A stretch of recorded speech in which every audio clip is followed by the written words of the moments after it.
And three white women. And all three white women, yeah.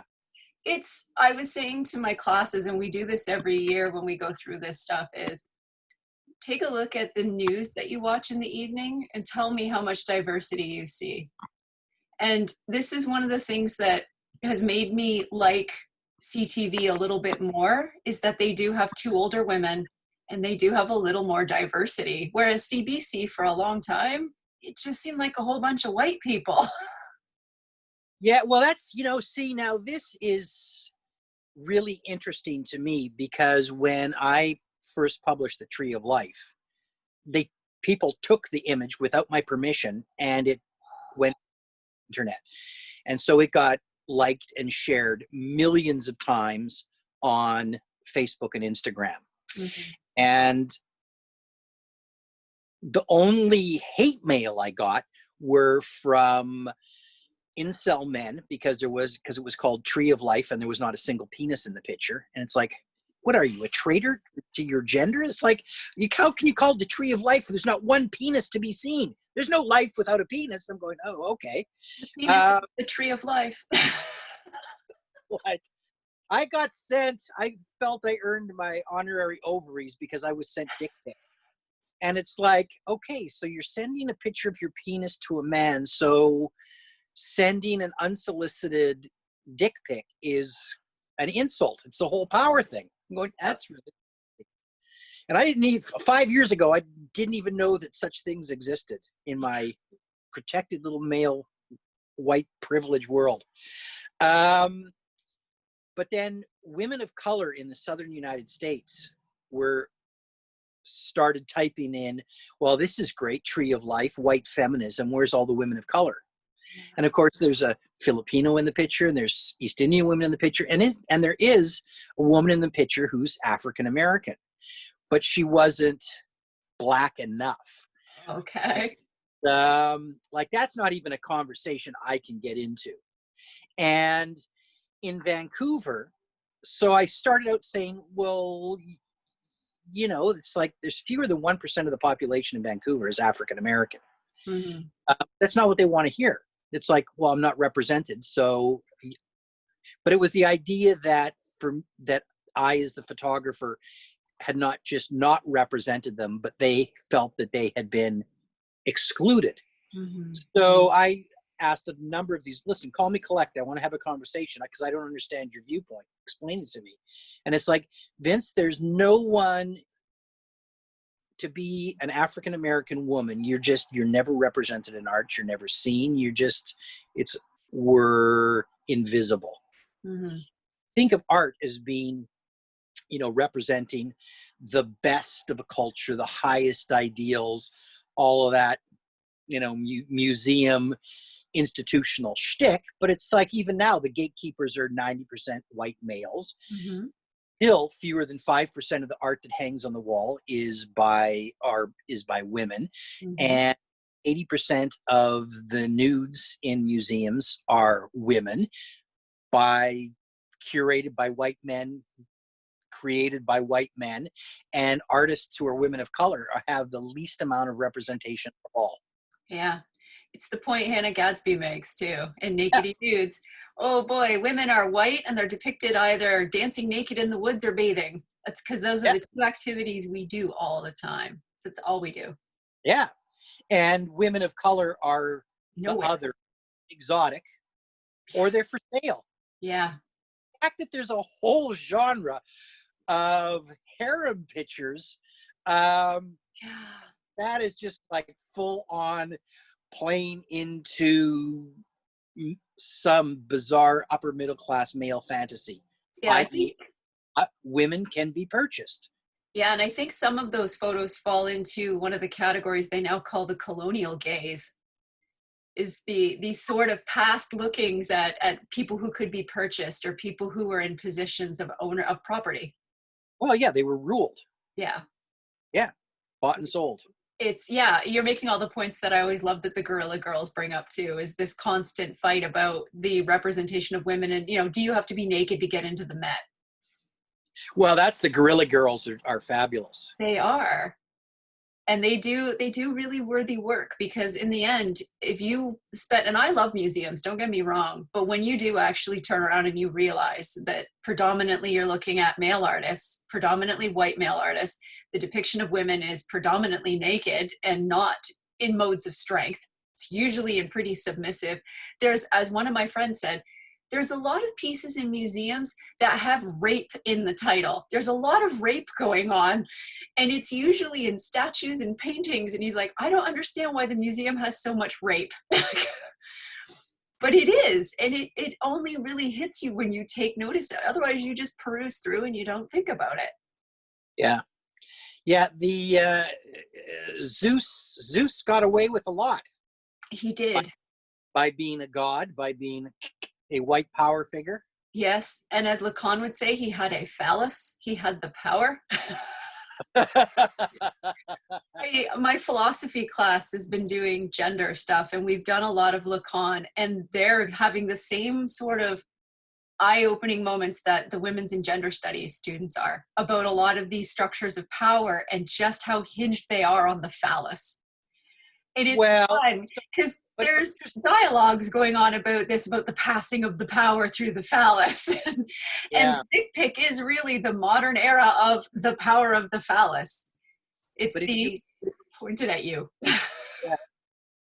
If you look at most of the myths of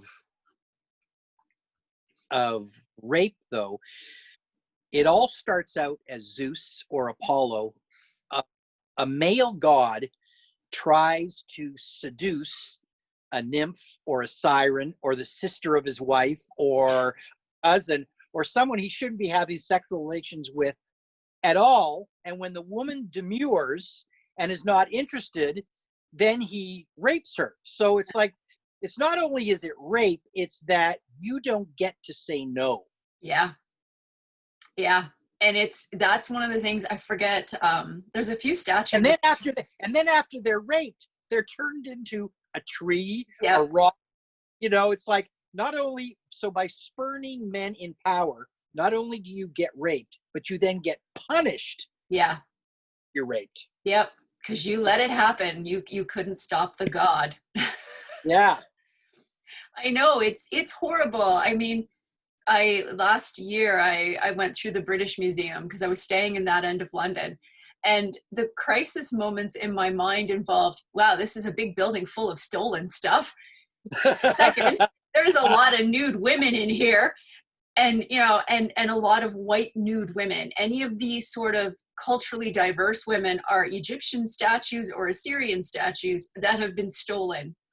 And it's so gut-wrenching when you go to a place that, as someone who loves art and art history, it's one of the places to go, but it just makes you sick. Yeah, I don't even know how you can be Egyptian or Greek and go to the British Museum and not want to burn the fucking place down. Yeah. It contains the archaeological and the history of your country. Yeah. Yep. And they've taken it and they put it on display and they charge people to look at it. Yeah. It's not a fun thing. But every time I travel to a big city, I usually try, like I've been to the Louvre, I've been to big galleries. The Louvre also had that moment too, though, of there's a lot of stolen stuff in here. And there's a lot of not only nationalistic painting, there's a lot of naked white women who can't sit on furniture, who can't seem to get dressed properly. There's a lot of weird, and a lot of scenes, and I love that Hannah brings this up too, of women sleeping naked that men just seem to happen upon and paint. Why? It's creepy. When she brings that out in Nakedy Nudes, I had that shudder I always get where it's like it's permission for men to look at naked women and to basically take their picture. It's ugh. Well, but so artists are usually working class, because no upper class person goes, I want to fucking take a chance at being rich and famous by doing something that I'm never going to be properly compensated for, and then I'll spend 20 years of my life struggling to get acknowledgement. So artists are working class people creating a product, a commodity you create commodities that you think you can sell. So Yeah. and in the case of commissions, because most of that big work, no rich person, no social economic no member of a political elite is going to spend staggering amounts of money without them wanting to have a serious say in what it is. So commissions, they're commissioning a lot of that work. Yeah. Independent or starving artists. I mean, the fact that Rembrandt starved at the end of his life, when you think about it, Yeah. is, yeah. Yeah. And I mean, even in the French gallery, when you look at the Davids and you look at all of those paintings where Napoleon is somehow taller than he was and broader chested than he was, and Maria Medici is skinnier than she was or shapelier in all the right ways, you can tell it's Photoshop propaganda. going on ever.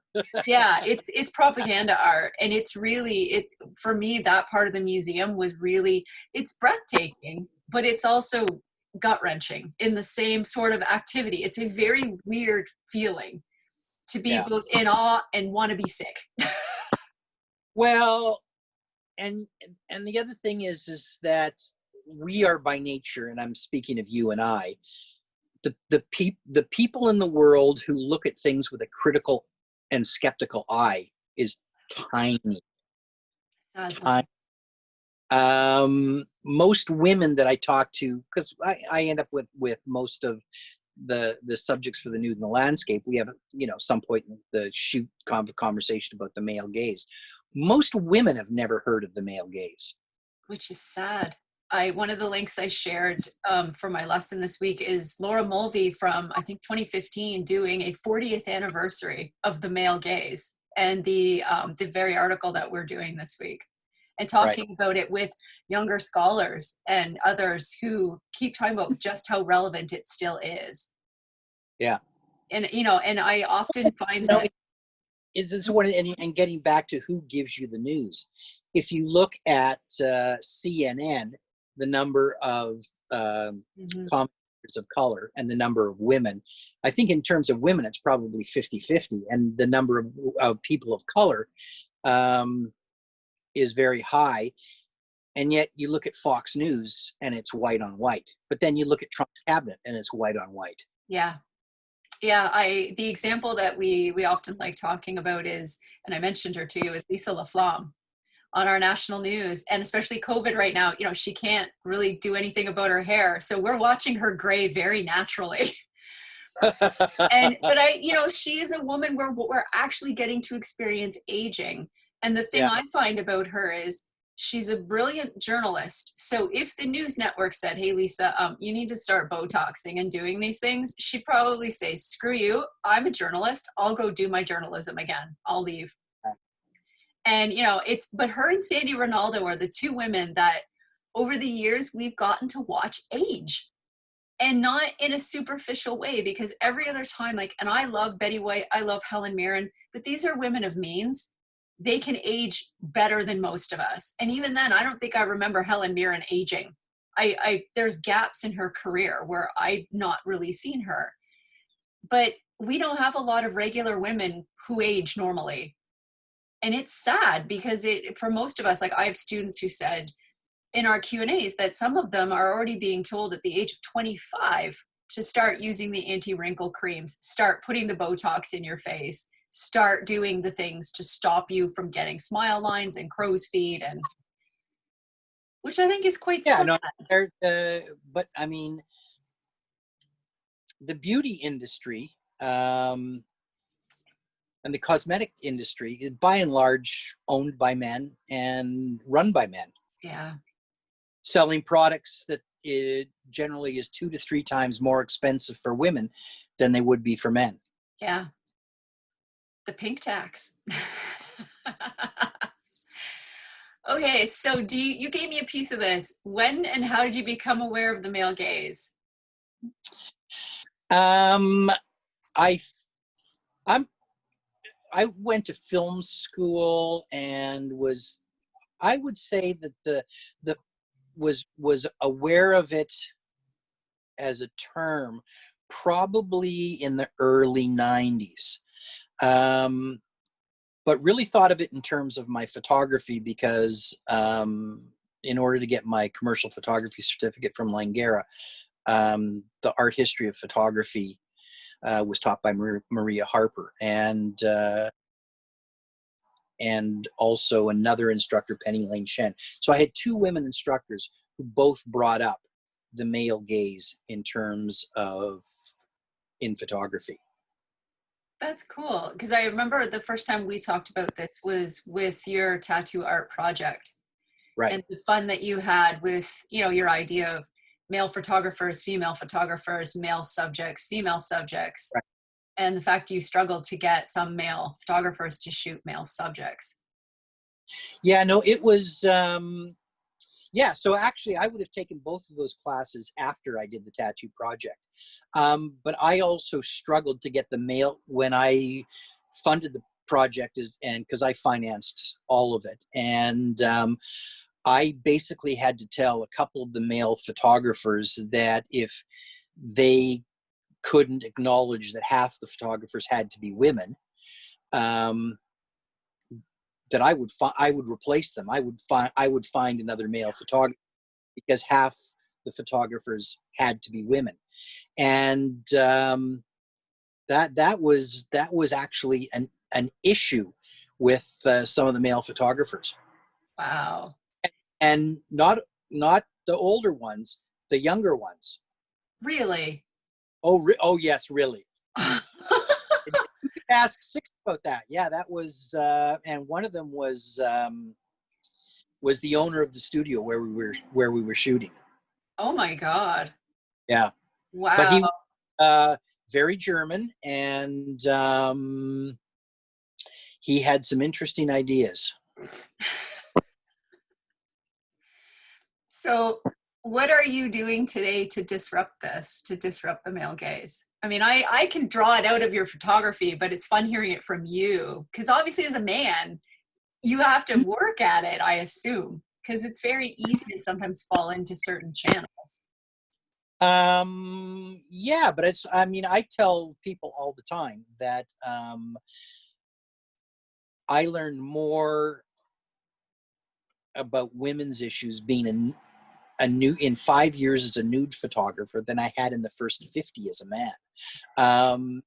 Just because I was spending so much time with women, and we're shooting anywhere from half a day to a day, and I shoot most of my subjects more than once. So we had a lot of conversations, and it's just us in the middle of nowhere. So all we do is talk for hours on end, and so I got a portal into women's lives, and it was revelatory, and it was eye-opening, and it was shocking. I had no idea how. I had inklings, but because I considered myself a feminist, but I had no idea how hard it was, and how often women grapple with sexual harassment and sexual assaults, and the percentage of women who've been assaulted and raped. Yeah. I And mean, just a straight up statistic is 1 in 4, yeah, and I think it's probably higher than that. So if you just enter a room with 100 women and then you just think about what the statistics are, it's mind-boggling. it is. And and I was doing this for years before the Me Too movement, and there was nothing about Me Too that, I mean, for me, I was one of the few men that I knew who wasn't in the slightest bit surprised. It was Wow. like, was yeah, it's what no one talks about. Do you find there's a relationship between the male gaze and this sort of sexual assault rape culture? Oh, completely and totally. Yeah. This is in advertising, because all of that advertising is showing women as objects. So for young men growing up, it's and it's about and once again, the Richardson article is about how, when you talk about to be a young man nowadays, what is healthy masculinity. Hmm. And because I'm photographing lots of women in their 20s and early 30s, it's like in dating men of this generation for these young women, they're trying to date young men who are grappling with what it means to be masculine and what is, male behavior. And a lot of young women want young men to be more confident and more, you see, this is terrible. We would hate to think that confidence is gender specific. We want to have confident women and confident men. And still, but then I know so many young women who tell me that they kind of hide their intelligence or kind of rein in a lot of their, what I would consider to be a lot of their most positive personal attributes, because they don't want to intimidate young men. Yeah. That's a topic that's come up numerous times in our classes, is a lot of women feel that most men are not comfortable with a woman who's more educated than they are, or possibly is more intelligent in certain ways and about certain things. Exactly. And it's frightening. I mean, yeah, when you look at, and this is one of the eye-opening moments, because a lot of the times I've been teaching for about 13 years now, and I find most young people will say, oh, well, maybe we don't need feminism anymore. All the battles are won. I don't really see the level of discrimination. And my usual response is, you got to open your eyes, because it's everywhere. It may not be punching you in the face every day, but it's there. And it's in these insidious structural ways that definitely hurt you more than you know. And one of the things is the visual representation of women as objects. Well, and every time you cash a paycheck. Yeah. And I mean, for me, like the tight relationship that you really see between Richardson and the Mulvey is this notion that men are active and women are passive. Yes. And Laura Mulvey does that brilliantly in her dialogue about the way that women, and when you go back, for me, and I used to love watching all the old James Bond movies. Now I struggle to watch them, because you do see it everywhere in the way that they're regarding women. And even the new ones, there's still problems. I mean, Miss Moneypenny has a slightly better role, but he's still got the one girl he has sex with immediately who dies, and then the one who sort of hangs around who needs him to save her. Yeah. And the characters aren't, they're stereotypes. They're cutouts. They're not, that character doesn't have a huge backstory. Yeah. And has very little character arc. Yeah. And she's always a certain body size, a certain age, sometimes racial diversity, but not a whole lot. But then again, for young men, it's like, am I expected to be James Bond? Do I have to have a back? Do I have to look like Daniel Craig? Like, look what Daniel Craig has to look like when he takes his shirt off versus Pierce Brosnan, who was never a six-pack guy, or even Sean, well built, but he didn't have 3% body fat. Yeah. Well, and the other example, when we covered masculinity, we talked about, one of the examples is Batman. You go back to the Adam West Batman, he's like dad bod in tights. And you go to Batman today, and whether or not you look at the suit, Batman is to be muscular and ripped. Yeah. Which is a very different Batman. Yeah. And it's, so like when I look at your photographs, what I often see is, for me, one of the big disruptors is you aren't portraying women as passive. You're actually, and as much as they become part of nature, there's nothing passive about them. Like, there's nothing submissive and passive. They look as strong and as beautiful and naturally strong as anything they're put into. So one of the things that I was intrigued by is, after spending 2 months in Africa photographing wildlife, was that I was intrigued by the idea of what would it be like to shoot human nudes at wildlife in the landscape. And when you're in Africa, wild game rarely looks at you. So I really tried to, you're just a guy in a lump of steel. You're in a Land Rover. You're just part of the land. Um, and so I was interested in shooting nudes. It wasn't gender specific, but then I had such a difficult time getting shooting male nudes because there are so. See, this is the other problem, because most photographers who shoot nudes are men, Mhm. and and they all want to shoot a certain style of nude. And even when I teach nude seminars or workshops, usually at least 80% of the people who sign up are men, and they want to shoot most of them don't want to shoot male nudes. I always try and disrupt it because, it's normally guys between 40 and 60 who, look like middle-aged guys between 40 and 60, and they want to photograph all these 20-year-old women, which isn't particularly interesting to me as an image creator. But one of the assignments I go is, you need to photograph nudes. You'll be a better photographer if you're photographing someone you have a relationship with, because that will show off images. You should be shooting your partners. Well, my wife would never do that. And I go, well, why wouldn't she? Why wouldn't her partner be willing to be art? You can't be framing it in very, and if she's not willing to be naked, well, still photograph this person, because this is a person you have a relationship with. It's sort of, so for many photographers, photographing someone they don't know is part of their owning a camera, male photography, I guess. But then I also say, do a nude self-portrait. And a lot of them will and I said, you don't even have to show me the photograph, but if you can't take a photograph of yourself, and that's a real struggle for a lot. The women photographers never have a problem with it. The male photographers, they have a hard time grappling with that. And it's like, the self-portrait is the self-portrait is as old as the nude in art.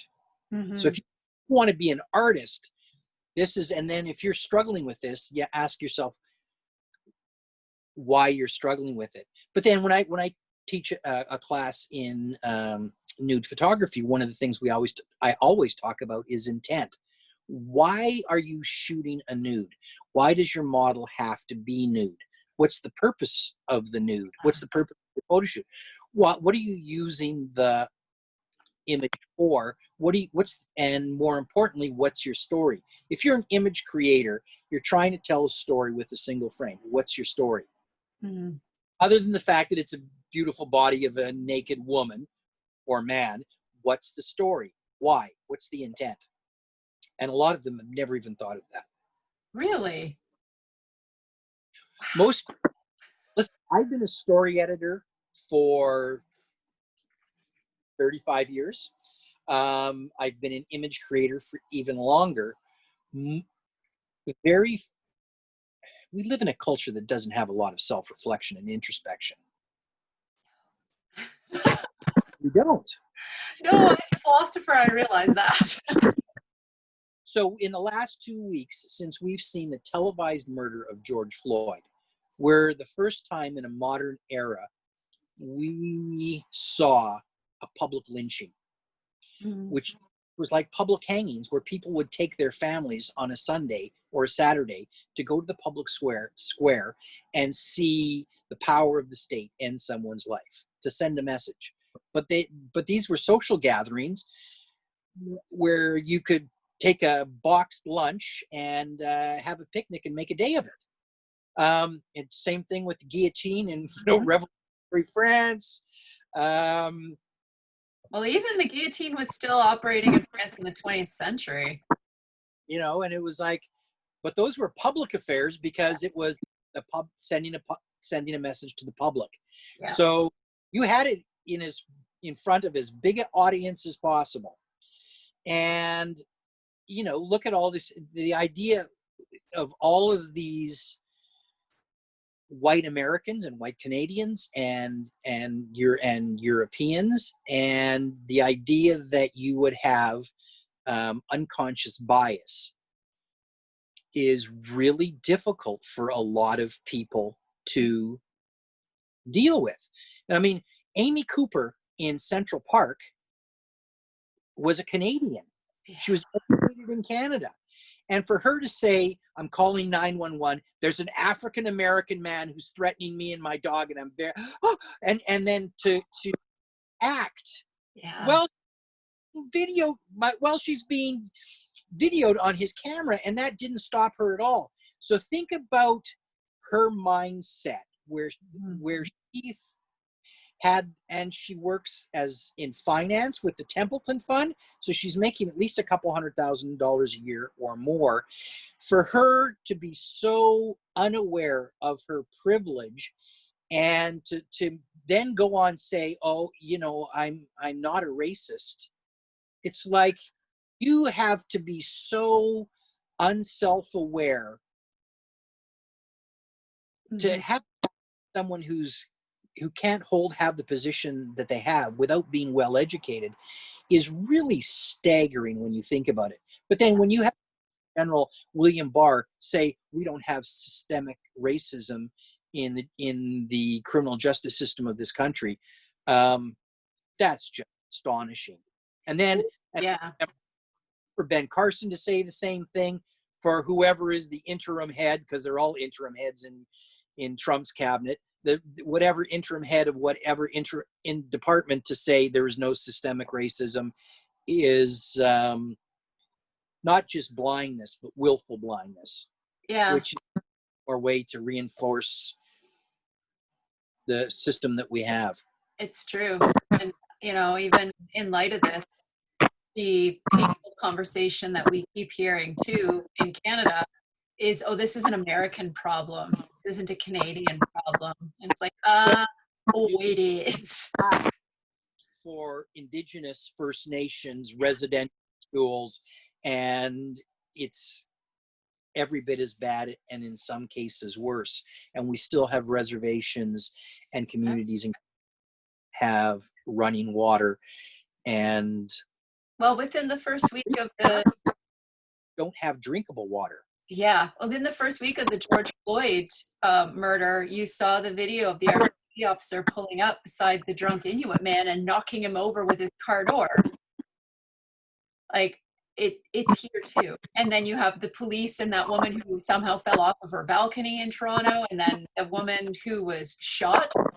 Like, no, and I mean, in Canada, we've had the Chinese head tax. We've had the ship, the Maru, that was never allowed to dock. We stopped Jewish immigration from Europe in the 30s.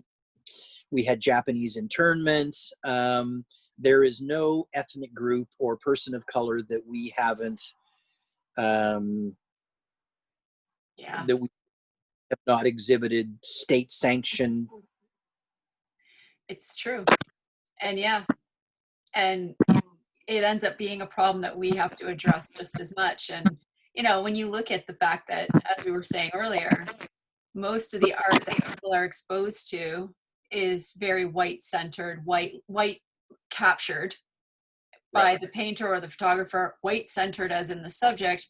It just conveys other levels of what is deemed acceptable to look at and take pleasure in, which is the white flesh, rather than anybody not white or anybody of any other race.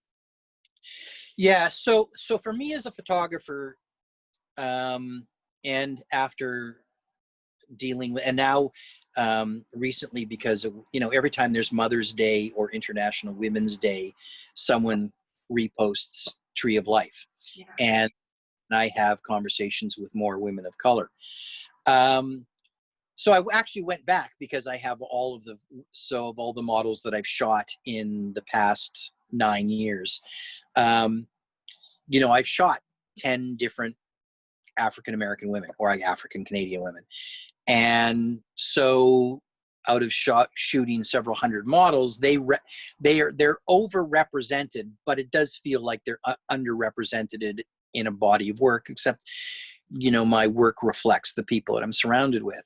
And of Yeah. course, in terms of Asian women and East Indian women, they those cultures, if they're recent immigrants, are far more conservative, I think both culturally and religiously, when it comes to depictions of the nude body, even within their own traditional art forms. Yeah. And that's a good point. And I as an artist, I can say, all of my casting calls are open, and I actively encourage people of all ages and all ethnicities and all body sizes and shapes to come to the shoots. Mhm. Uh, and yet, a lot of older women say to me, well, why would you want to photograph me? And who wants to look at me? And for women who don't fit into the advertising world's idealized, or art world's idealized feminine bodies, they have a really difficult time imagining themselves as Yeah. being worthy of being seen. Yeah. It's a really interesting thing that happens too, is that when I do photograph someone who's never posed nude before, it oftentimes ends up being an incredibly liberating and confidence building experience. And Okay. and because 9 out of 10 women are unhappy with their physical appearance. That's just a statistic. Mhm. And that kind of shock, that was shocking to me. But then how people see themselves is oftentimes very interesting, because I'll do a photo shoot, and then we'll share the images, and there'll be this really interesting disconnect where one of my subjects, after I've just finished photographing her, will look at the images that we've created together, and they'll actually say, they're looking at themselves and they go, is that really me? And I'm going, well, who do you think yeah, there's no one else here. This is you. And they go, well, this looks really beautiful. I go, well, yeah, you are beautiful. And Yeah. it's like, for a lot of women, that's, and that's heartbreaking. The idea that you can't see yourself as being beautiful. Um, if you're going through life like that, what does that do for your self-confidence, for your self-esteem, for how you see yourself? And I think about all the, little curvy, plush women who are 9 or 10 or in their teens, and they're inundated with all these images of women who are held up as icons of physical beauty. And when they don't see women that look like them, particularly if they're women of color, if they don't see representations of themselves, they can't help but ask themselves, does that mean that I'm not pretty? Does that mean that I'm not beautiful? Yeah. Um, that's heartbreaking, because they consume images, hundreds of them, every single day. Yeah. And you add on, it starts very young with a lot of the depictions, even in cartoons, of women's bodies being stylized in a way that is supposed to be a preteen, but yet she's got a lot more shape than a preteen maybe should have. And Yeah. the dialogue is maybe geared in a way where she's not the active person, she's boy crazy, she's about her clothes. And it really does instruct from a very young age this narrative of girls are there to be looked at, and your body is not good enough the way it is. You need to do things to make it shaped. And you see this reflected when most women, as you're pointing out, will say their goal is, I want to lose 10 pounds. Their Always. goal isn't, I want to be the manager of the place where I work, or I want to start my own business, or it's never those things. It's the, I want to lose 10 pounds. I want to go to the gym. And for me, that is so destructive. It's like, I get you want to be healthy, but don't let that detract you from other very important goals of getting ahead in life. Well, and we live in a world of mirrors. Yeah. And I guess as a photographer, I was shocked by the fact that most women, when they look in the mirror, the first thing they see is the thing that they're critical about. And Yeah. I've photographed women who make thousands of dollars a day. They're professional models. They're paid because they're beautiful and they can help sell products. And it's like they go, I hate my nose. I hate this about myself. I hate that about myself. And I'm going, what?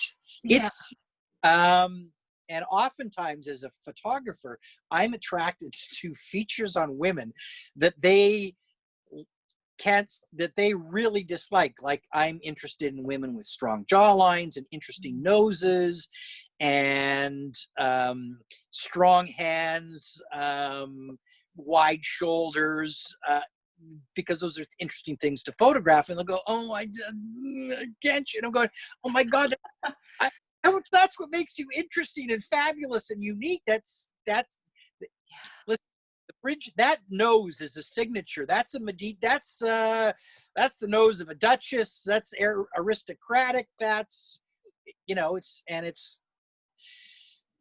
it's so interesting that there's this internal struggle that we all want to kind of look the same, but we want to be different. Yeah. And we don't equip young people to deal with that, specifically young women. Yeah. And also you find that Very damaging. with women, there's also often, and one of the other topics we talk about a lot in the class is solidarity among women, that we need to stop ripping each other down, because often women will comment on other women and that doesn't help the narrative at all when we're ready to attack each other Yeah. instead of being supportive and being more accepting. And so when you look at, like, for example, in magazines, these, look at this celebrity post baby, or, oh, she's got no makeup on, and they just attack. And that doesn't help women either, when you're feeling like it's the panopticon. You're going to walk out into the world and people are judging and looking at you. But that's also part of the human condition. I mean, we are always striving for we're monkeys in a monkey troop. We're always looking for status. But it would be nicer if our status came from helping and grooming others with compliments, as opposed to, or even just not saying anything. Yeah, it would be better if we had gained more status by building others up than by tearing people down. Yeah. And I think when you coordinate these two types of things with the male gaze, the fact that the male gaze is so predominant in advertising and film and everywhere, it reinforces what the ideal is. And it also reinforces just how much we're not meeting it, that we're just not. Well, yeah. So there was an interesting article recently in The Guardian that found that young women are more attracted to male bodies that are less muscular than men think of as being the most attractive, and that men are more attracted to female bodies that are curvier than men think of as being sexually attractive. And that can only be because of advertising and the bodies that are picked in media. So yeah, so for most young men, they don't have to be as muscular and as lean as they think they do to be attractive to women. And women are, and the opposite for, and women young men are attracted, or men are attracted to curvier women than are portrayed in media. Which just goes to show you how screwed up the media is.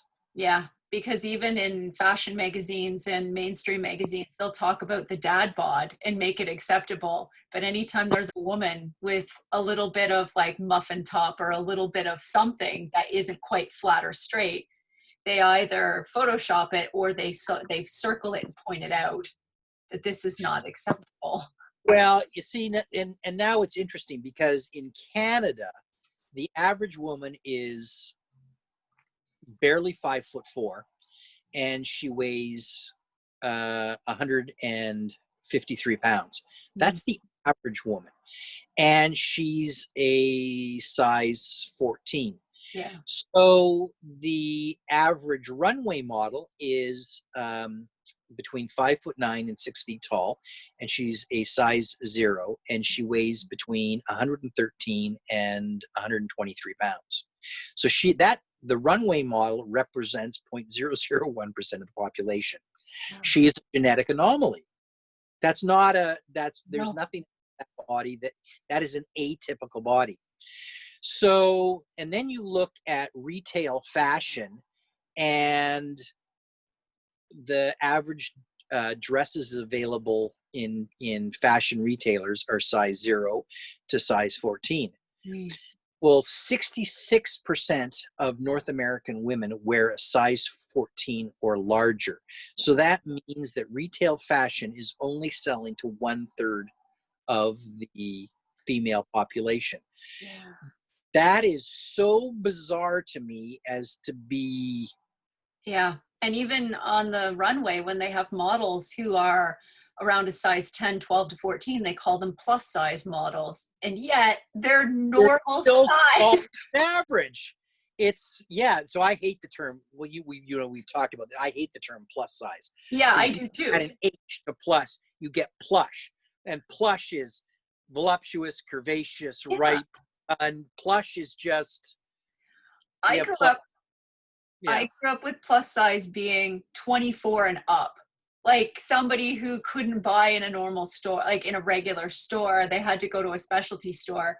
And it was a hard adjustment when I started to realize in the 90s to the 2000s that plus size became anybody outside of a size 10, which to me seemed utterly ridiculous because most of my friends, most of my family are within the size of 12 to 16, which is normal. Like that's the average size. Yeah. So I would look at them and think this is not my definition of somebody who would be considered out of the ordinary or out of the average in a plus size. Like it's bizarre. It's absolutely bizarre. And yet most of the women that we see that are geared as full figured or plush are not really what I would categorize in that way. They're more they're lovely, fleshy, normal looking people. They're Yes. not like the twig people. And I mean, the Victoria's Secrets models always get me. How can you be that skinny yet have large breasts? Like there's something very strange that you can have stick legs and large breasts. They are genetic anomalies. So They are. they are in order to be a Victoria's Secret angel, you're looking for someone who's 1 in 100,000. Yeah. It's the same with basketball players. There are not that many guys walking around who are 6'8" to 6'10". Yeah. It's there are fewer okay, so think about this. There are fewer Victoria's Secret angels than there are players in the NBA. So that's how rare that body type is. Yeah. They're literally, you're looking at a human unicorn. Yeah.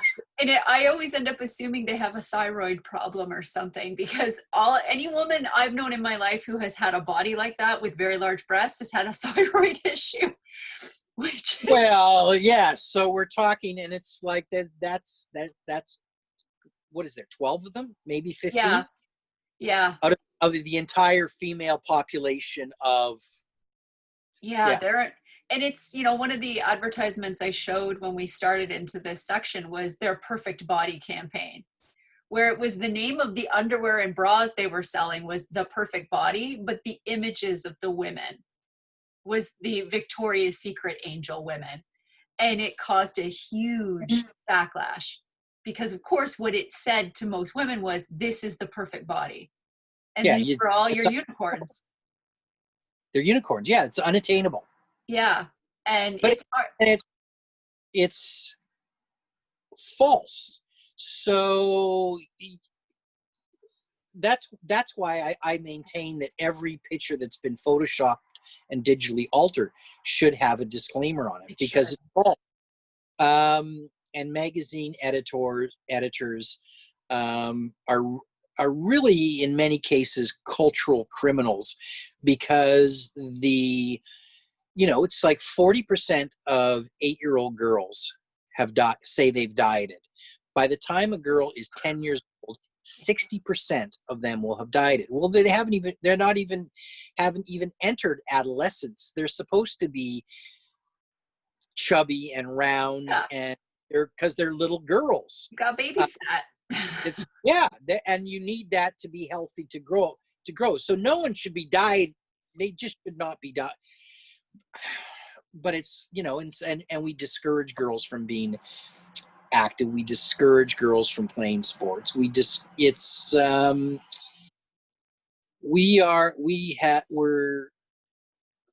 have really strange cultural practices in many ways.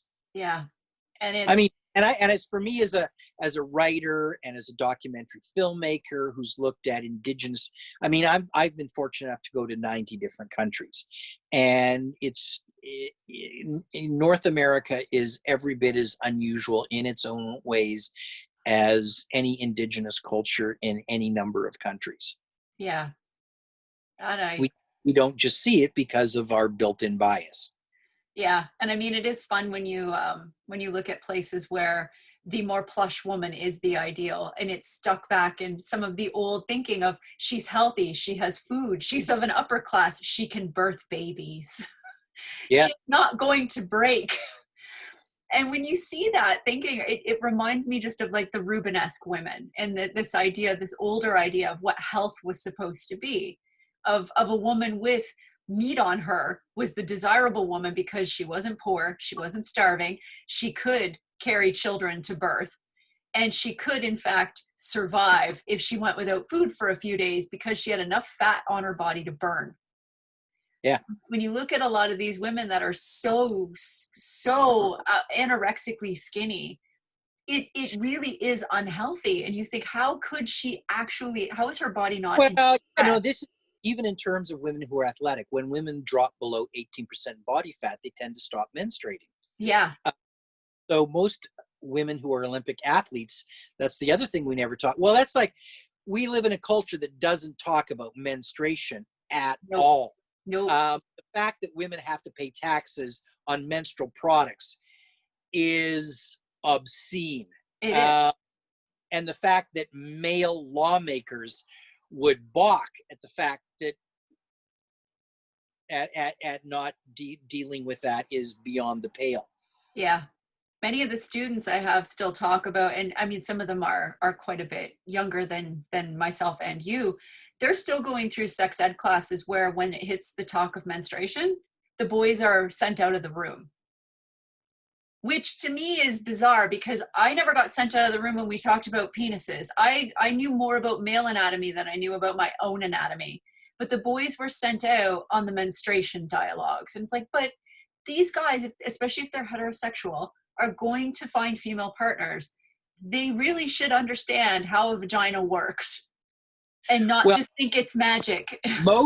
Most men and most women don't understand the difference between vulvas and vaginas. Yeah. Because everyone talks about vaginas, but the vagina is all the part you can't see. It's all the inside.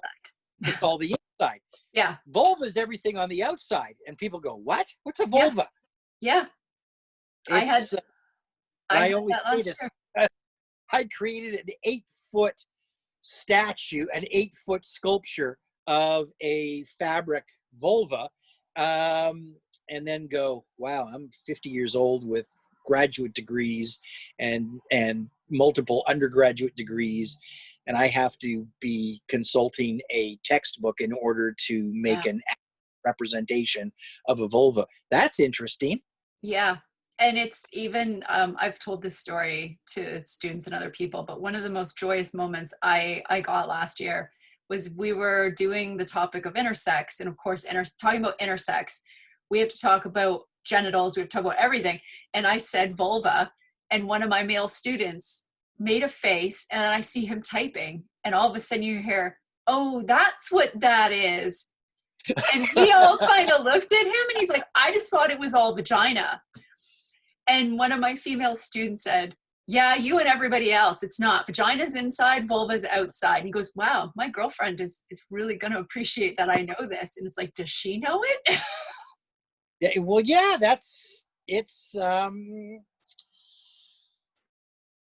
damaging because, you know, it is. even if you take it back to even in the discussion of the male gaze, if men's body parts are the standard and women's body parts are sort of the hush hush, we don't talk about them, women understand representations of men's bodies more than they actually understand their own in a sexual sense too. I mean, even in the representation of porn, women's anatomy is not properly depicted, let alone if that's for most young men, the entrance that they get to any true sexual teaching, because school won't teach them certain things. What they're shown of women's actual genitals is so false, let alone there's no discussion of pleasure, there's no discussion of any of it. We're in a society where the male organs and the male body is the standard, and the female genitals are not. They're sort of this mysterious thing that I don't know what to do with. Yeah, and it's unfortunate that the only that most young men, their only interaction with getting to see vulvas is in pornography. Yeah. And of course, you know, then it becomes the whole issue of now there's an entire generation of women, young women, who think that pubic hair, which has evolved and been around for Yeah. hundreds of years for very specific biological reasons, think that body hair is disgusting. Yeah. And you and of course, as a fine art photographer, it becomes a topic of conversation. And the number of women who think, "Oh my God, pubic hair is that," and use terms like disgusting or "oh Yeah. my," you know, or gaggy noises. And I'm going, okay, so how much money are you spending on debilitation and Yeah. wax and thousands of dollars? That's a plane Yeah. ticket, you know, the Caribbean, or you're spending 2 weeks in Mexico on removing something that's there for a purpose. Yeah. To create to create a micro environment that makes your vulva and vagina be healthier, Yeah. and it's all there for a reason. And it was all started by the pornography industry, and started out with I kid you not, the pubic wars of Hugh Hefner, Larry Flint, and Bob Guccione, who were the publishers of Playboy, Penthouse, and Hustler. Yeah. And created the Great Pubic Wars, which was to show depictions of women's genitalia in order to increase their newsstand sales, increase their male viewership. So it's like showing, you know, the beaver. And then look at all of you know, that was the interesting thing about Richardson talking about the languages, the words for penises versus vulvas, and whether or not they're pejorative or denigrate women's bodies, and the slang. Yeah. Now we have this multi-billion-dollar industry where women are supposed to shave, wax, feminine hygiene products. You know, it's I always think Dazzling. it's like gilding the lily. It's like Yeah. the pussy is perfect. Leave it alone. Yeah. It's but only the beauty industry and big pharma would find a way to say you need to spend Yeah. billions of dollars to change it and alter it and make it smell like I don't know what. Well, and even the idea of vaginoplasty, the idea that you can get plastic Yeah, surgery. no. The fact that there is the fastest growing part of plastic surgery is a labiectomy is just appalling.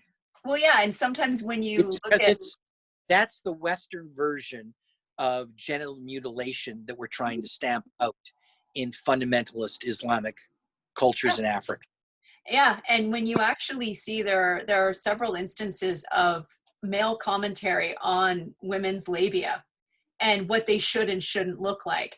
And you see a lot of women who start comparing themselves, their vulvas to vulvas in porn or vulvas that they actually get to see. And there's a lot of ways that the vulva is degraded instead of actually understanding that everybody's vulva is unique, it's their own, it's beautiful the way it is, it's functional. There's this, oh, my labia need to be this size, oh, this is just not right, this doesn't look good, and then you get the pubic hair issue, you get the whole 9 yards, and it's ridiculous. It's your genitals. I don't understand why you need it to look a certain way. It's fine the way it is. Yeah. But it's for the male gaze. It's honestly like when I look at, and it's funny because I've often told my students, if you really want an understanding of power dynamics, take an afternoon and watch porn. Go into Pornhub and watch what porn is all about, because you will see right before you everything that's dictated and what young men are looking at. And you start witnessing that what certain women's body sizes, the idea of having sex with a woman where you never see her face, except for maybe if someone comes on it, but you always see an approach and it's an insert and you never see the rest of the woman. And there's no pleasuring her, there's no nothing going on. You also see labia that are of a certain size, vaginas that are perfectly shaved or waxed. You see most women are, or most men are circumcised. You get these dynamics of what genitals are supposed to look like. And I think of a 10-year-old boy watching that, or, a kid watching it. There's no way they can actually read through that mess to understand all of the depictions that are sitting there as an ideal that are totally false. Well, yeah. Well, just in terms of the fact that all of the sex lacks an emotional context, Yeah. it's pretty appalling. It is. And then you have the issues on many of these websites now where it's hard to know if the studio that's uploading it is actually legitimate, or is this more or less porn that could be of women who are trafficked and forced against their will or underage. There's still these issues intact, and Pornhub has been called out on it numerous times. Yeah. And it's, And it's a Canadian company. yeah. And when you And see like the predominant videos that people love are siblings, which is really bizarre to me. Why do you want to have sex with your step sibling or your sibling? This is just weird. Or yeah, 13. but it's also the idea that porn is, the fact that there's even a category called revenge porn Yeah. is, yet again, it's like punishment for women. Yeah. Because women are supposed to enjoy, good girls don't enjoy sex, except of course they do. And it's like, it's mind-boggling. And you, once again, in the Richardson article, you do get that clear sense that if a man is having sex with many women, he's a stud. But if a woman does it, she's a slut. There's not a redeeming sort of way of talking about her as being sexually not, I don't want to use the word adventurous, but like just being sexually open and having healthy sexual relationships with whoever she wishes. It's always derogatory if she does. Yeah. And this is actually bringing me to the one question I wanted to put on there, because it's something that really bothers me, and we've talked about it before, is that can you have the fine art nude without it being harmful and deemed pornography? It's kind of like taking the scopophilia back from the Freudian negative, narcissistic, horrible to the just enjoying looking at people's bodies and finding them beautiful. So this brings me right back to the fact that you can see in the Supreme Court of Canada and in dozens of jurisdictions in the United States and all across Europe, there is nipples are gender neutral.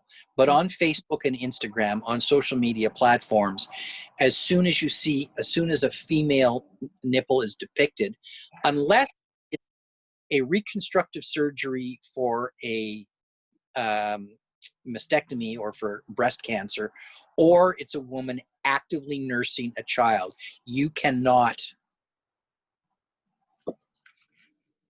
Sorry, that was my phone battery. Not depict a female nipple, and I have been banned 27 times for 30 days on that's I've done more than 2 years of Facebook prison time for women's nipples. I've even been banned for 30 days without recourse because there is no appeal process. You never get to speak to a person, even though I've had lawyers send letters to Facebook, even though I'm part of a class action lawsuit against censorship online. I've had my account banned where I'm not allowed to post for 30 days. Where I've put a pasty, photoshopped or completely removed a nipple, I've still been banned. So it has a chilling effect on artists who have fine art representations. So you can have nude sculptures and nude paintings on Facebook, but this is only because in Europe, the governments of Norway and France and went up against Facebook and basically said, "We'll kick you out of the EU." That Facebook had to basically rewrite their community standards and allow paintings and sculptures of nudes. But what they're saying then is that fine art photography is not an art form. So my photographs are banned, even though they conform with community standards according to the Canadian Supreme Court, and then they're basically banned for not being art. So it has a really chilling effect on. So I now, when I'm creating images, I'm conscious of wanting to create images of implied nudity where you can't see female nipples. So it has corrupted my art because I'm aware that if I want my art to be seen on Instagram and Facebook, which are both owned by Mark Zuckerberg, who's a cultural criminal in my opinion and should be judged thusly, there needs to be government intervention in social media platforms, because the fact that the Supreme Court of Canada says that nipples are gender neutral and that Facebook and Instagram uses to abide by that, to me, that's a crime in Canada. And the fact that the Canadian government is not doing more to protect the rights of women in terms of sexism and misogyny and gender discrimination is absolutely appalling. Yeah, it's back-asswards. These are multi-billion-dollar businesses that are absolutely affecting the way that culturally we see women's bodies and the depictions of women. Yeah, and if we can't take the female nude body out of the pornography category, then any type of nudity becomes pure pornography. Yeah, the idea that a breast is also primarily a way to feed a baby. A breast is not sexualized, like fewer probably than 1% of the time. To only see a breast as a sexual object is a crime against women. Yeah. And it really, to me, if we can't have the fine art nude without the pornography, then in my mind, it just means that this is another byproduct of the male gaze, that the male gaze deems the breast as sexual, or deems that women being naked is sexual only, and it can't be beautiful. It totally reinforces the idea of the sexualization and the sexual objectification of women's bodies. Yeah. And that women are only naked when sex is going to happen. They can't be naked in any other reason. Yeah, it's an appalling worldview. It is. And I always hope we can get past it. And I do hope we can win one day against Facebook and Instagram, because this is ridiculous. There should be a way to get our. It's clearly, when you look at the bias that's built into Facebook, in terms of the American election cycle, and the fact that Twitter it now filters and flags the president of the United States for telling falsehoods, and the fact that Facebook doesn't. hopefully the American Congress, the House of Representatives and the Senate will become Democratic, and that's the only way that you'll see large tech brought under government control, which clearly it has to. When you see that the Russian trolls and Chinese trolls and everyone else is manipulating American social media in order to influence the politics, then something has to be done about it. Yeah, no, that's true. And because I don't know, there's so many steps to getting rid of the male gaze, but social media has to be on board with it too, because that's where a lot of people are in fact being infiltrated by it at every moment. Well, that's where 80% of people get their news. Yeah.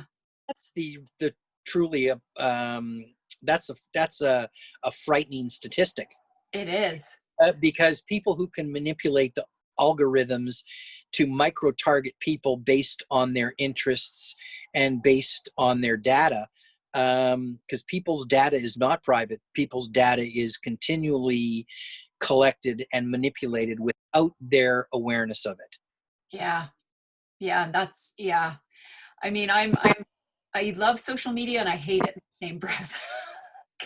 Yeah, no, it's useful, but in order for me as an artist, I have to engage with it, but I also censor myself every single day, or nearly every day that I post. But it's also the number one way for me to engage with my audience. The good thing is sort of like I have like 14,000 followers on Instagram and 5,000 on Facebook, and I'm at my maximum number of friends on Facebook. But I was on Flickr because Flickr allowed, as long as you flagged your content as being 18 plus, you could have uncensored fine art nudes. But then Flickr was sold to Yahoo, and then it was sold to SmugMug, and I was banned on Flickr and had over 14,000 images disappear and lost 17,000 followers. And I was told, I was not given a reason, and I was told that they would no longer speak with me. Wow. It was just pulled. That still tells you something right there, though, that the content of a female nude body requires an 18 plus stamp. Yeah. I mean, come on. Our mothers have nipples and naked bodies. Everyone in our life, this is one of the things that always, it disturbs me. And I grew up with a mother who was very proper, and I think it actually is harmful in a sense when we're told that naked bodies are sexual things only, and we never actually experience each other as natural sexual or natural naked bodies without the sexual attached. Right. That it becomes a taboo. It was like when I started doing research in the mid 90s, the only people who had tattoos were working class men, members of the service branches, and women of easy virtue. Yeah. Or outsiders and criminal elements. So there was no, and I spent a lot of time with Lars and other ethnographers, and cultural anthropologists and sociologists, and a lot of academic researchers were interested in looking at tattoos within different cultures, and they were told by their thesis advisors in terms of graduate students wanting to study tattoos as part of a master's or a doctoral thesis, that if you study tattoos or write about tattoos, you will never be taken seriously. Yeah. So the bias is built into academia regarding tattoos, mm-hmm. and who had tattoos, and the lack of knowledge about indigenous and traditional tattooing practices around the world in the 90s was astonishing.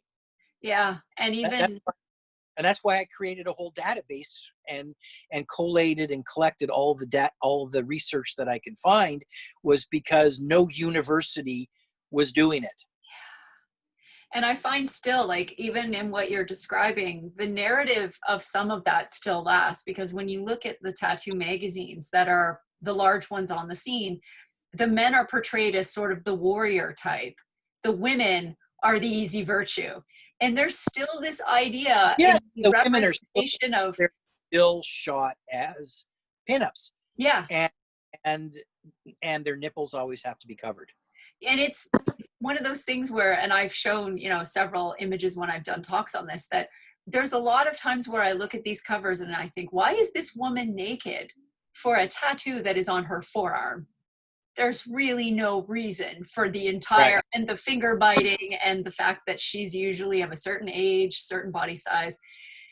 And Or it's, on a motorcycle. yeah, and it's one of those things that when you're in Europe and you realize, like when I wrote for the magazine out of Britain, why the tattoo magazines are on the top shelf with the porn magazines is that the covers are pretty damn close to the porn covers. Yeah. And the women are usually sexualized. And sadly enough, female tattoo artists are as horribly sexualized as people with tattoos. So if they want to talk about a great tattoo artist, she looks like just one of the other cover models. She's just as hypersexualized. And when you look at the tattoo industry, the perceptions that people have of tattooed women on top of tattoo or on top of female artists, and the sexual assaults that happen and the rape and all, it's no wonder, because it is entirely geared around this understanding that women with tattoos are very, sexually easy, and they're, sometimes considered kinky in some strange ass way, and they're not taken seriously. And academia won't often regard this field at all as having anything to do with art or anything to do when we talk about sexualization. That something that is a human expression and is old is somehow now turned into pornography as well, especially on a woman's body. It's well, I mean, this gets right back to the patriarchy. Yeah. So then we look at political and religious institutions and about the control of women's bodies, and it comes back to powerful men, social, economic, religious elites wanting to control access to fertile women. Mhm. So patriarchal men can father more children. That's really what it boils down to when you go back 10,000 years of the patriarchy, agricultural societies, and how women's bodies are controlled. Mhm. Uh, and women who don't conform to so, social norms or religious norms face an enormous amount of backlash. Yeah. The shame, the lovely shame. Yes, and it's no different than evangelical Christians in the United States being willing to tolerate all of Donald Trump's pathological behaviors because of their willingness to control the Supreme Court, because they want conservative judges so that they can overthrow Roe versus Wade, so that they can control women's bodies. That's really Yeah. what it boils down to. It's, It, yeah. the And it's, Republican Party is about controlling women's bodies, or controlling the bodies of people of color. yeah. And that's, yeah. And we see that right now with COVID-19, with the classes that are being affected most by it, that are not getting health When care, you're that a meat are dying. plant, when you're a meat packing plant, and your right to have a pork chop whenever you want a pork Yep. chop is an essential service, Yep. because for all people of color, it tells you everything you need to know. Or your farm, or the brought in farm labor. I mean, that's one of the things right now in Ontario we're dealing with, is outbreaks at farms that bring in labor from Mexico and other places. I understand a job needs to be done, but could you not keep people safe? And the fact that you're looking at people who are, not only non-white, but then they're, the infection rate is in the 60s, 70s. I think even outside of Delhi and Simcoe, it's like 125 farm labor workers are sick with COVID-19. Is is really the industry this sort of important that it can't take care of other people, that it can't take care of people of color to make sure they're safe? Well, that you have to ask a lot of moral questions. Yeah. But I often find, like, I have a lot of Lars books, and I find that a lot of these images, and I mean, I've been through the website that you had set up and all that. Often in tattoo history and tattoo culture, there's such a chance to really be able to embrace flesh with art upon it in a way that is non-sexualized, but then it's treated as anthropological. And it's then not art, which is still really sad, because in the end it is an art. It is a beautiful way of expressing certain things on the body, whether it be burial rites, whether it be something of a heritage, a lineage, a family stamp, something that gets you involved in something that is part of your culture. It's still sort of seen as, I find tattoo culture is either the pornography or the anthropological, and there's no middle. It's I picked up my camera again because I became a photographer for the simple fact of the matter is that the artist in me was appalled at how bad the photography was. Yeah. So if I wanted to create, and I organized the tattoo project because I found the photography and portraits of people with body art to just be so bad. So I went and recruited a bunch of uh, photographers who were fine art photographers and portrait photographers because I wanted to have great images of people with body art. And I think And you so did. that's led me, tattoos led me totally on the path that I find myself on now. And see, that's amazing. Realistically, it is. And when you look at the rates too, of historically and contemporary, how much tattooing is a female art. And that was one of the things that when I learned about it, I had no idea, because I grown up with your description. Mostly where I grew up, it was bikers and sailors that were tattooed and working class factory guys. I didn't see women with tattoos. Maybe the odd biker mama, but Right. otherwise, no. And when I started digging through stuff and finding out about the traditions of not only the ancient Egyptians, but the Maori, and you start going through the Atayal and all of these other people, and you start seeing all of these tattooed women, it's a whole women's culture that is just completely ignored. Yeah. And then when we look at it today, it's being Well, degraded. who's writing? Who aside from Margaret Mead, who are the cult? You know, it's Franz Boas and all the other guys. Men. Juan. It's all these men writing about tattooing as a native practice. Yeah. Yeah, it's so yeah, and so having transitioned from being a documentary filmmaker and writing books and articles about tattoos, then to photographing people with tattoos. Then when I was photographing nudes, I guess that similar mindset was I was much more interested in photographing nudes in the landscape in a way that I hadn't seen before. And then realizing that as I'm looking at the art history of nude photography, that there's so few depictions of women over the age of 30, and there's so few depictions of women that have a diversity of body sizes and shapes. That just seemed nonsensical to me, Yeah. and narrow-minded. Yeah. And it just gives into the male gaze again. It's telling you what you can look at and what's worthy of being looked at. Yeah. And usually it's often for men by men, and that seems to be the Well, and so okay, so then we have to talk about audience. So yeah. I find it really interesting that my work finds, I would say that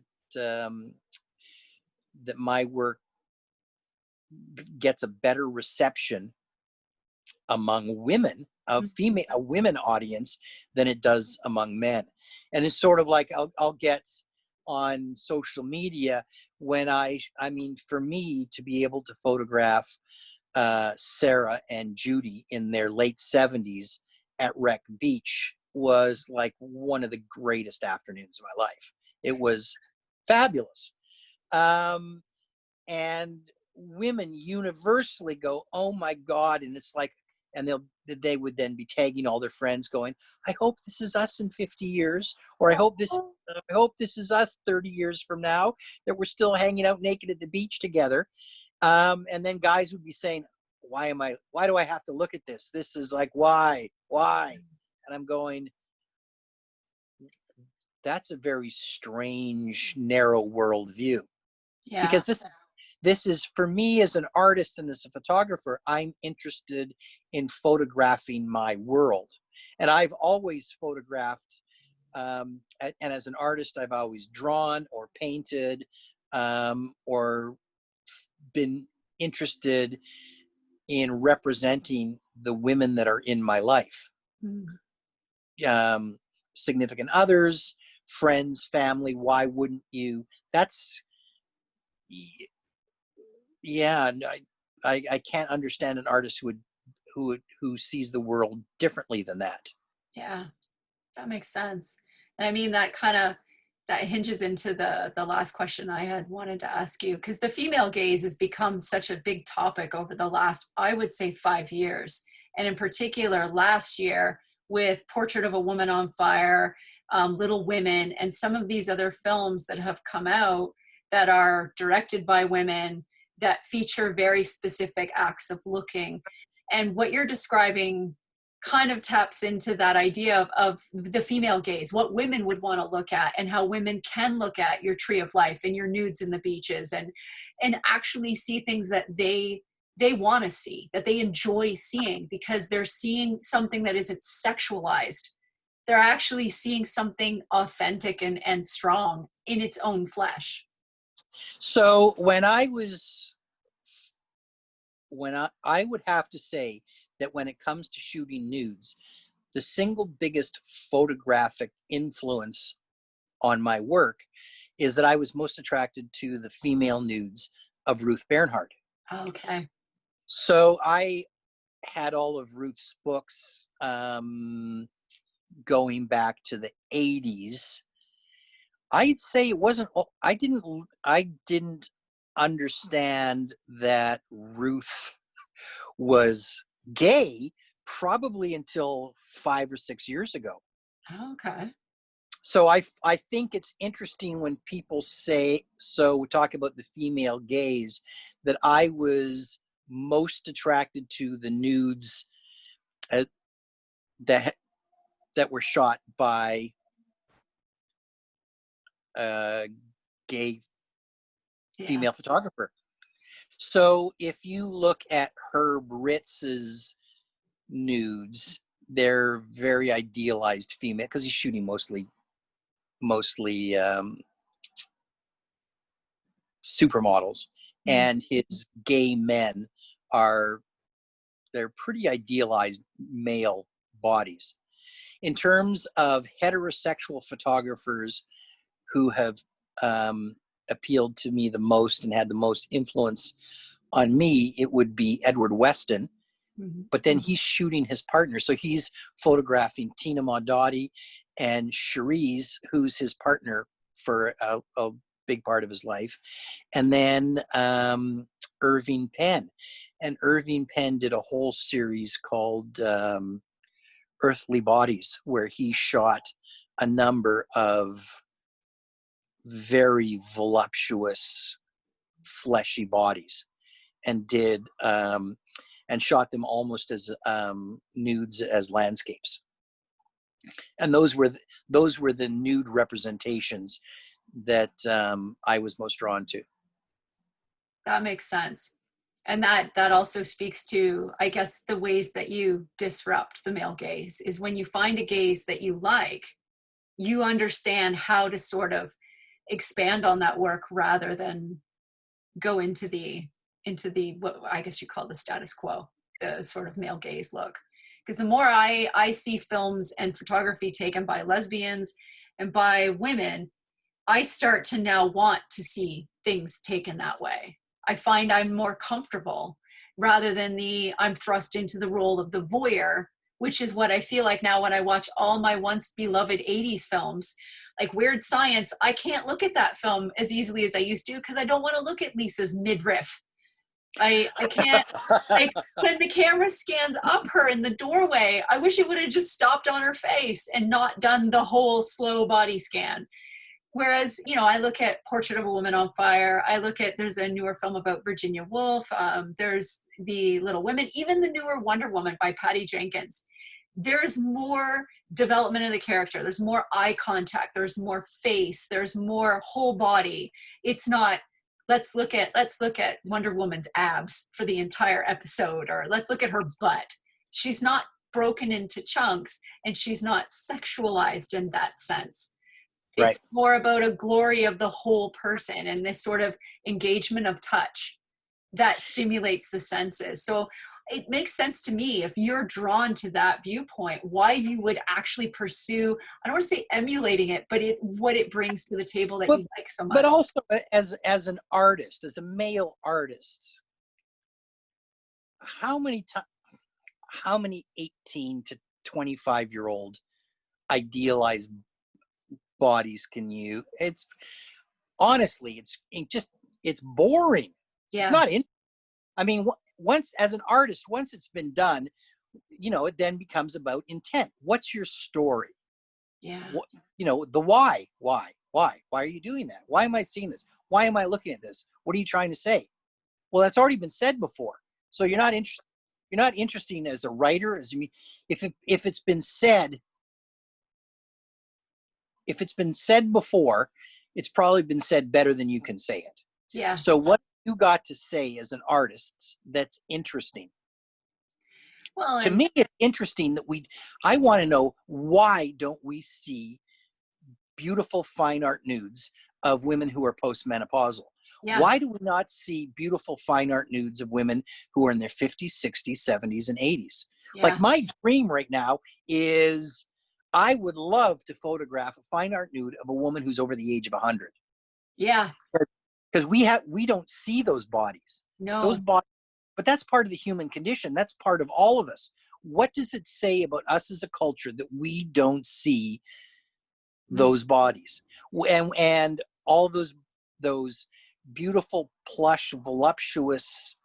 Yeah. Because when you look at all the cultural anthropology and archaeology, you see all of these fertility figures of fecundity with this enormous pendulous breasts, or 100 breasts, or hips that could bear the world.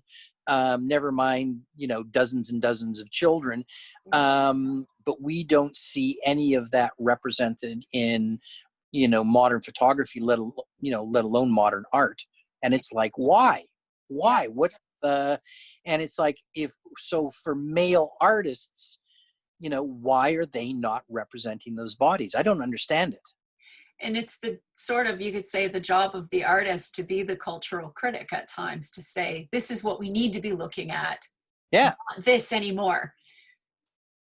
So for me, as a publisher of the Vanishing Tattoo website and documentary filmmaker, if I wasn't happy with the representations of the way that people with body art were photographed, Mm-hmm. then I had a responsibility to change that. Yeah. And I find even in that mention that often in the anthropological culture and the tattoo culture, when it does sort of the cultural look at tattooing as a practice, it's perfectly acceptable to show a ton of older women. You see tons of women who are grandmothers and they're quite old. And there's, like, Lars has put several photographs online of women that are definitely postmenopausal, that are of, wherever he's been traveling, and he's Right. photographing their tattoos as they've aged. And they're beautiful photographs. And every time I see them, I think, why don't I get to see this here? Why don't I get to see a woman who's 78 years old, actually as she is, no editing, no photoshopping, no nothing, in the nude?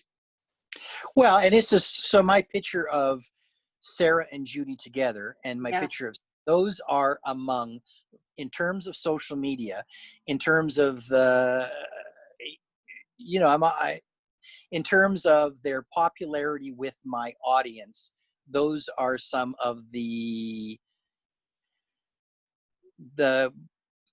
most appreciated images that I've put on social media.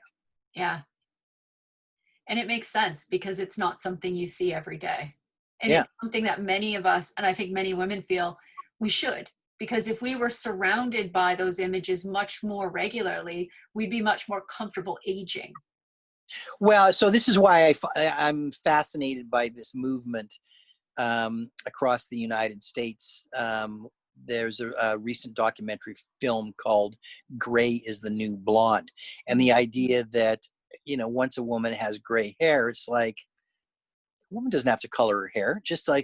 like that. If you're a woman of a certain age, as gray hair and grain is part of the process of our journey through life. Mhm.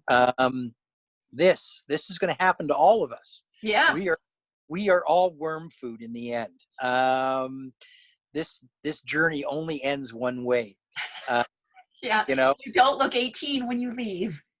you do not. And I I love the fact that there are tens of thousands of women in this movement where they're just, and the idea that women should cut their hair short when they're older. It's like, no, you can have long, you know, do the full Emmylou Harris. You can Yeah. have glorious long silver and platinum Yeah. tresses, and it's beautiful and feminine, and it's totally age appropriate.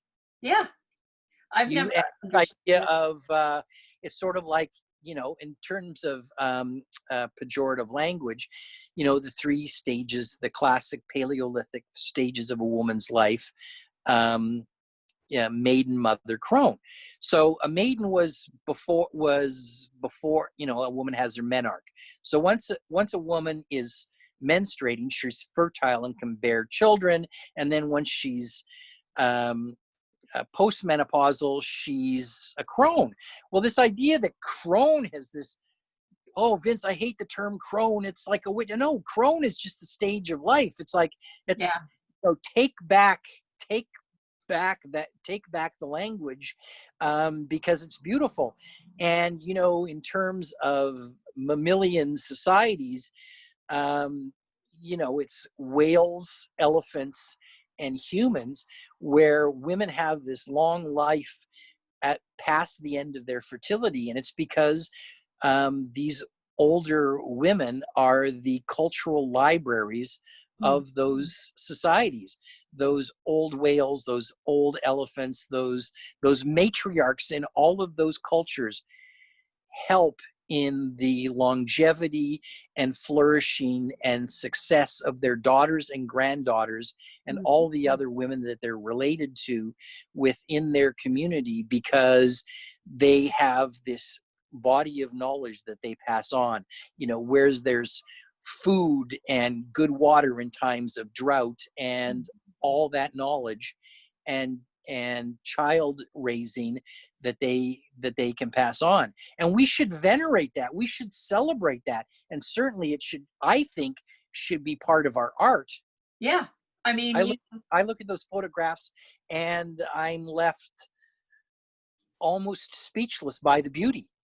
Yeah. And I mean, we celebrate men as they age as becoming wiser, but yet when women age, it becomes, oh, you should really inject that, pull that, color the hair, you know, and or they get called old spinster, old woman.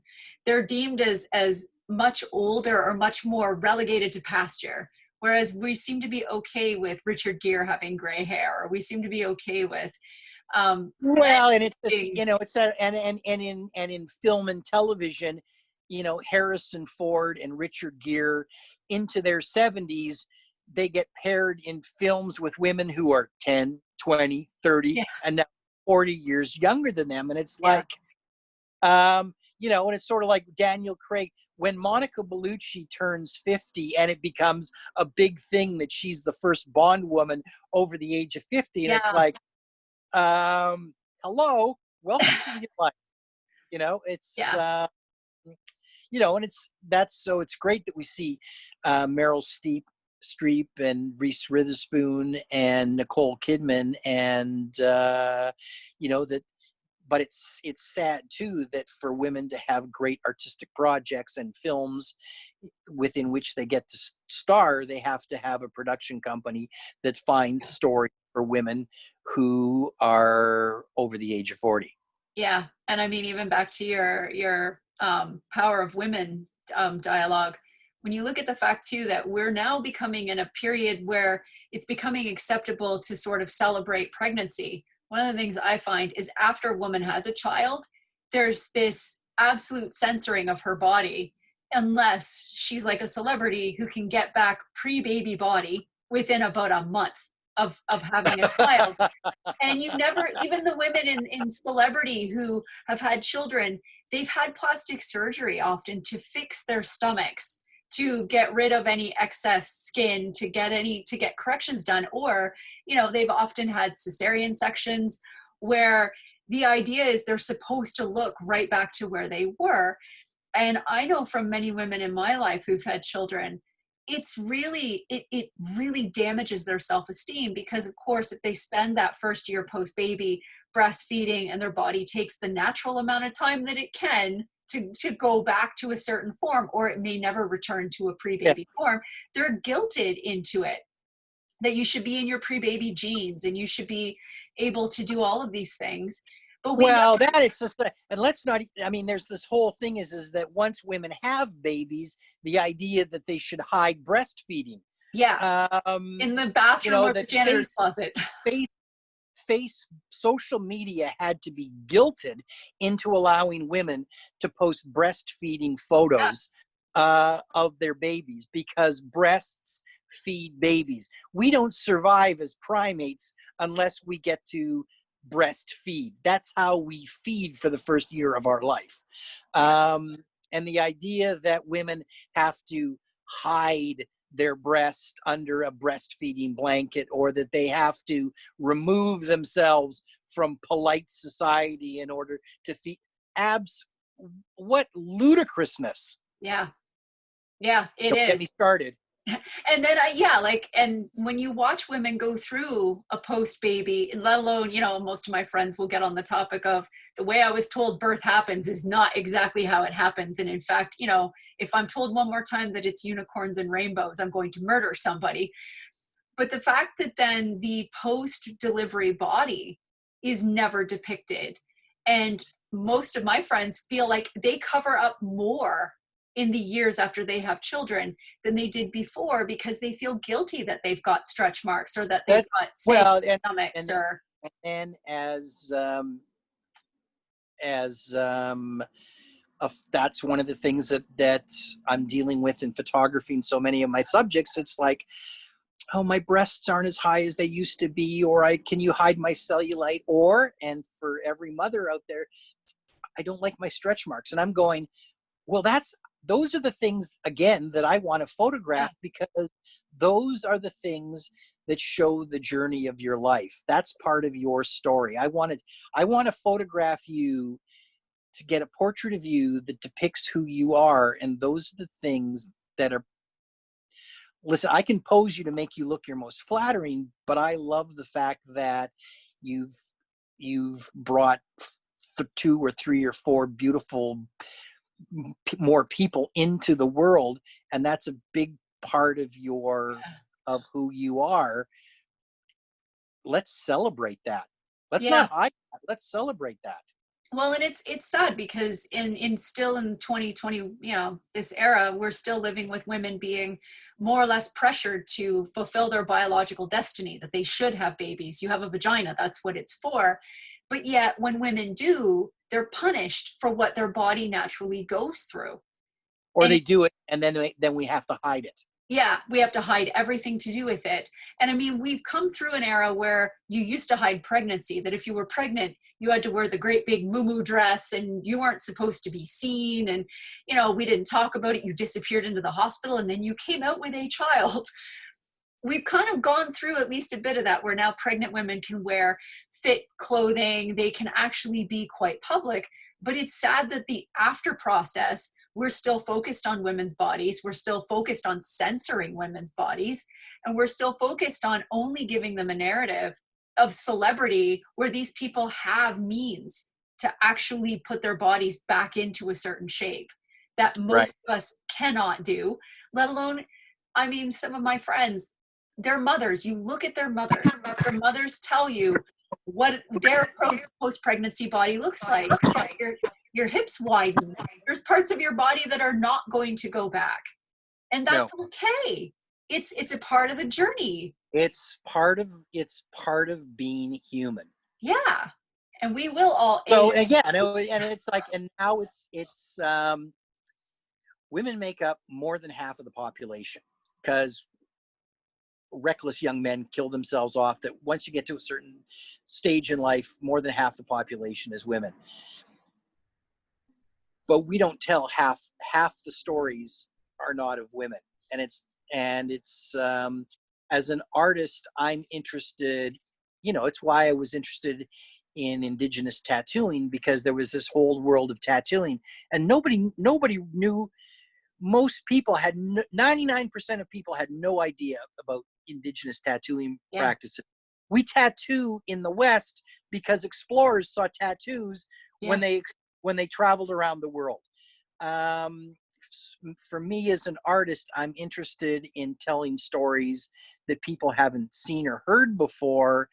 Um, and there are all kinds of those stories out there. I just wish more male photographies were more interested in telling more original and unique stories. Yeah. And so what you're telling is a story on the body. You're basically giving us the part we're missing.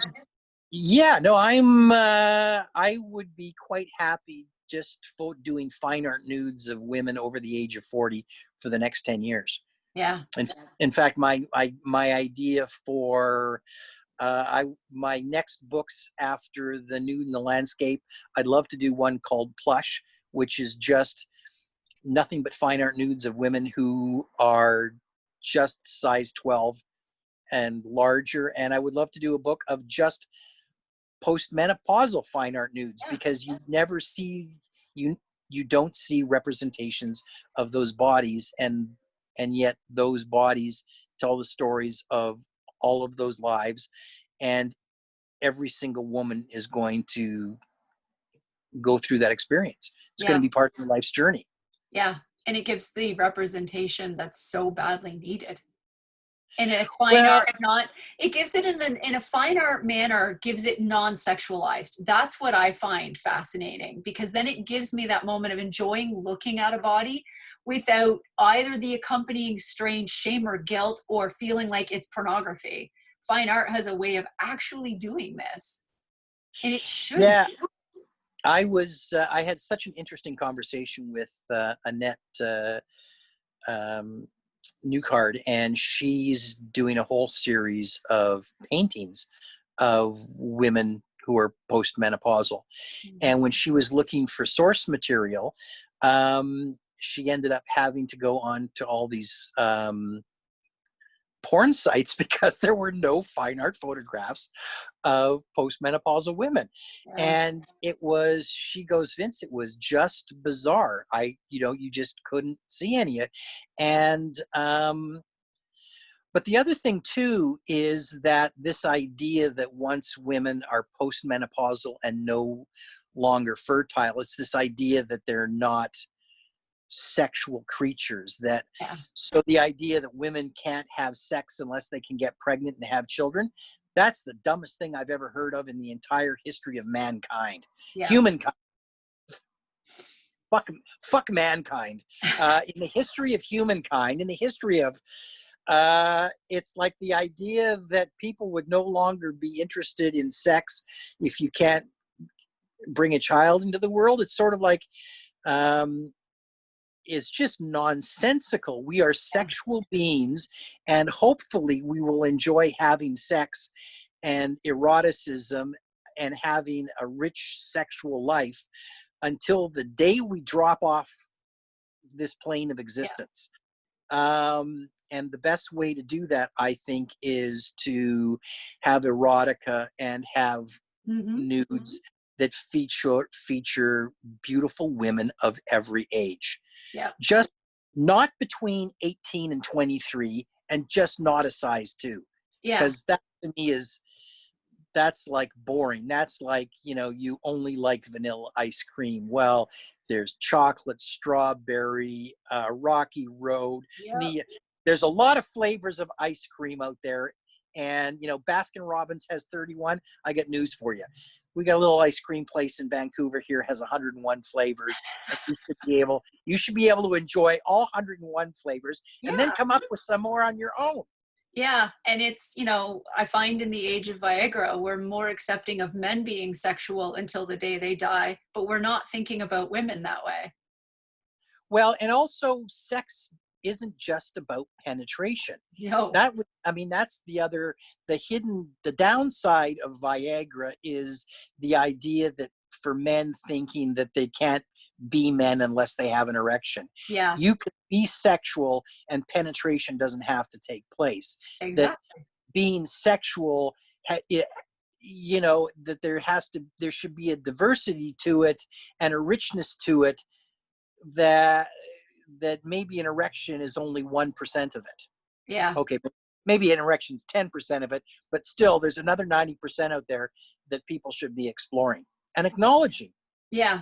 And it's once again the patriarchal institution, though, that sex is totally defined by penetration and ejaculation. Yep. And there has to be a baby out of it. That the idea of this Catholic Church, that sex is all about procreation is complete and utter nonsense. And and you still see this today, and historically, in the fact that lesbians were not considered really a category or a threatening category because they couldn't penetrate, but gay men were the threatening category because they could.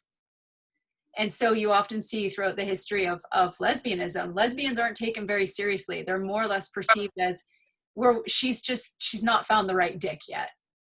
Well, yeah, no, and it's a male fantasy. Yeah. And once again, Hannah Gadsby does a beautiful piece on this. Like, what do they even do? Do lesbians even exist? Nothing wrong with a cuddle. And it's like, lesbians can do more than that. But it's the preoccupation with gay men in penetration. And it's largely rooted in this whole idea that sex is about penetration, ejaculation, and procreation. And that's all it is, which explains why there's a lot of sexually unsatisfied women in this world, except for lesbians. Lesbians have the most satisfying sex. Statistically, they do. I don't doubt that for a second. Yeah. So, and it all goes back to patriarchy and the male gaze. Well, so lesbians also have the fewest sexual partners in their life, probably because they're sexually satisfied. Yeah. They don't have to continually go shopping to find someone who makes you happy. Yeah, that would make sense. Well, thank you, Vince. This has been fun. I guess we're going to end on that. That's a great place to end it. What else do you say after that? There's nothing. That's just the mic drop moment. Lesbians win. No, this has been great. I hope we get to do this again. I hope so too.